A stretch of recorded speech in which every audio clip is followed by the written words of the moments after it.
Magandang araw mga kabayan at kadepensa, may ibabahagi na naman ako sa inyo. Dahil ngayong araw na ito ay pag-uusapan tayong tungkol sa ating depensa. Ano-ano nga ba ang mga kumpirmadong barkong pandigma na ito na darating sa Pilipinas? Pero bago tayo magpatuloy, wag mo muna kalimutan mag-like, share, and subscribe. Paki-follow at like muna ng aming page na nasa description na ang link. Isang magandang usapin na naman ito mga kabayan, dahil malalaman at matutuklasan nga natin ang mga magiging bagong armadong barko o barkong pandigma ng ating Philippine Navy. Sa patuloy na Armed Forces of the Philippines Modernization Program ngayon, marami ang binibili ng ating pamahalaan na kagamitan para sa ating hukbo. Ang iba dito ay sinisikap pang bilhin habang ang iba naman ay nabili na, kaya pag-uusapan natin ngayon ang mga kumpirmadong armadong barko o barkong pandigma ng ating Philippine Navy na binili at paparating na sa Pilipinas. Unahin muna natin ang mga armadong barko o barkong pandigma na binili natin sa bansang South Korea, na isa nga sa magiging pinakamalakas na armas ng ating Navy sa mga susunod na taon.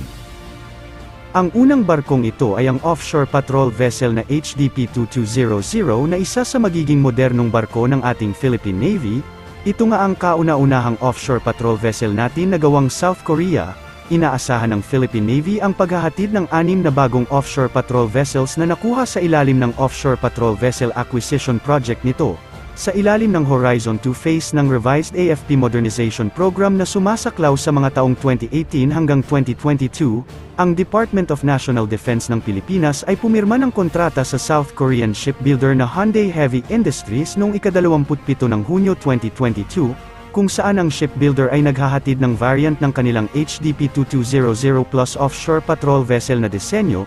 Kasama sa Philippine Navy ang mga planong bumili ng 6 na bagong susunod na henerasyon na offshore patrol vessels bilang bahagi ng Horizon 2 modernization phase nito, kasama ang panukalang may budget na 30 billion pesos sa mga inaprobahang in principle ni dating Pangulong Rodrigo Duterte noong Hunyo 2018. Kung napapatanong naman kayo sa mga armas ng barkong ito at anong mga armas pa ang kayang ilagay dito, meron lang naman itong main gun na 76mm dual-purpose rapid-fire autocannon.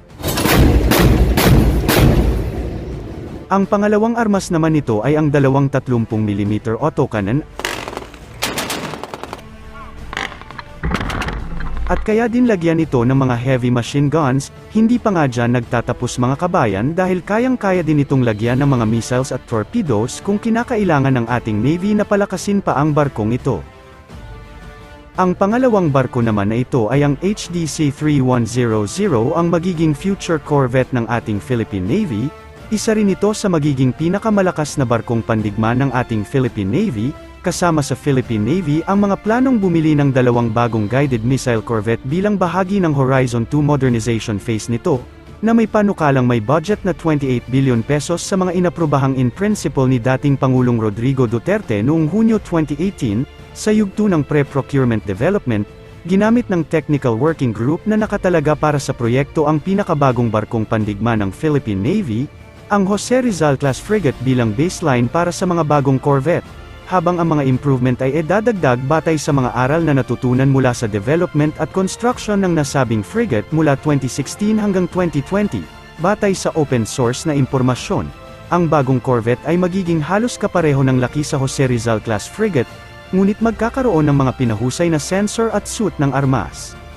Inaasahan ng Philippine Navy ang paghahatid ng 2 bagong corvette na nakuha sa ilalim ng Corvette Acquisition Project nito, sa ilalim ng Horizon 2 phase ng Revised AFP Modernization Program na sumasaklaw sa mga taong 2018 hanggang 2022. Ang Department of National Defense ng Pilipinas ay pumirma ng kontrata sa South Korean shipbuilder na Hyundai Heavy Industries noong ika-28 ng Desyembre 2021.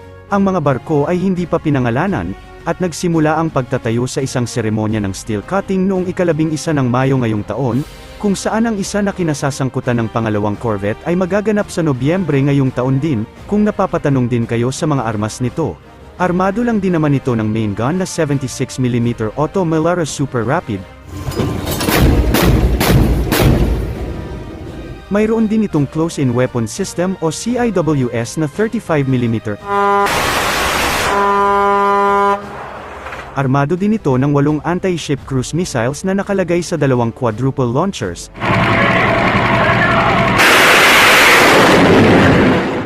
May 6 din itong torpedo launchers.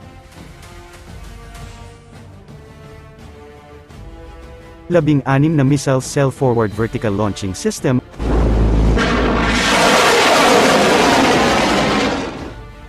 at mayroon din itong 4 na heavy machine guns. Ang pangatlong barkong ito ay hindi pangkaraniwang patrol vessel lamang dahil mas malaki ito kasya sa mga frigates at corvettes natin. Subalit armado din ito ng mga armas na kayang protektahan ang barko at ang binabantayan nito. Ang barkong ito ay ang landing platform dock na binili naman natin sa bansang Indonesia. Alam kong pamilyar na kayo sa barkong ito dahil mayroon na rin tayong dalawa nito. Subalit ang mga nauna nating nabiling ganitong barko ay tila hindi armado o walang armas na nakakabit noong nabili.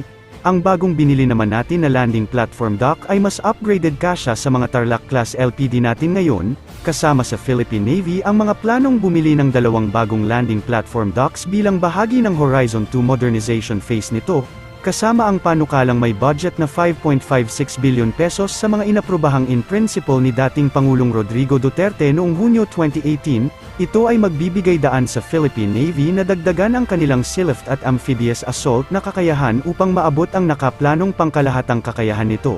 Ayon sa mga teknikal na detalye na inilabas bilang bahagi ng mga tender na dokumento ng proyekto, ang barko ay magkakaroon ng mga improvements sa kasalukuyang Tarlac class landing platform docks, sa kabila ng parehong mga klase na nagmula sa isang katulad na base na disenyo.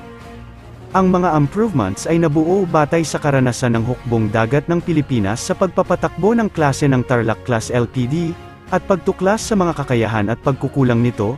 Inaasahan ng Philippine Navy ang paghahatid ng dalawang bagong 124 na meter landing platform docks na nakuha sa ilalim ng Landing Dock Acquisition Project nito, sa ilalim ng Horizon 2 phase ng revised AFP modernization program na sumasaklaw sa mga taong 2018 hanggang 2022. Ang Department of National Defense ng Pilipinas ay pumirma ng kontrata sa Indonesian shipbuilder na PT PAL Indonesia noong ika-24 ng Hunyo 2022, kung saan ang shipbuilder ay maghahatid ng isang variant ng kanilang pinahusay na 124 na meter strategic sealift vessel o Tarlac class na disenyo.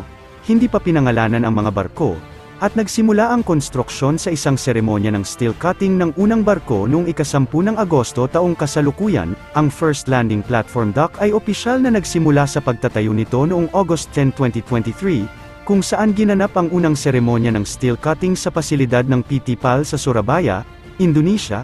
Inaasahang matatapos ang barko sa 2024, at may hahatid sa Philippine Navy sa 2025. Kung gusto niyo din malaman ang mga armas na nakakabit dito at anong pagkakaiba nito sa unang Tarlac class LPD natin, ito po ang sagot. Ang dalawang bagong landing platform dock natin na binili sa Indonesia ay armado na ng main gun nito na 76mm Auto Melares Super Rapid.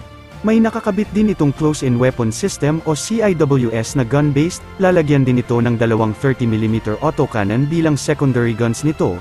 Nakapwesto ito sa magkabilang gilid ng barko. Mayroon ding mga machine guns ang nakakabit sa barkong ito. Yan lamang ang tatlong armadong barko o barkong pandigma na hihintayin nating dumating mga kabayan. Dahil ito ay mga kumpirmado ng darating at nagsimula ng gawin ay makakasigurado na tayong magpapalakas ito sa hukbong dagat ng Pilipinas. Umuusad pa rin ngayon ang AFP modernization program kaya marami pa rin tayong aabangan na bibilhin ng ating gobyerno na armas para sa ating hukbo. Ang pagbili natin ng mga armadong barko o barkong pandigma ay isang magandang daan upang masolusyonan natin ang kakulangan natin sa pagpapatrolya sa ating mga karagatan. Kapag nagsimula nang dumating ang mga ito ay mas lalaki ang ating kakayahan na protektahan ang ating karagatan, lalo na nga ang West Philippine Sea. Sa susunod ko pang video pag-uusapan pa natin ang iba pang tungkol at balita sa ating hukbong sandatahan ng Pilipinas. Paki-follow at like muna ng aming page na nasa description na ang link. Pwede ka ring manalo ng pera or load dito kapag ikaw ay naging top fan nito at napili. Huwag mo na rin kalimutan mag-like, share, and subscribe. Pindutin mo na rin ang bell para updated kayo sa aking mga video. Maraming salamat po.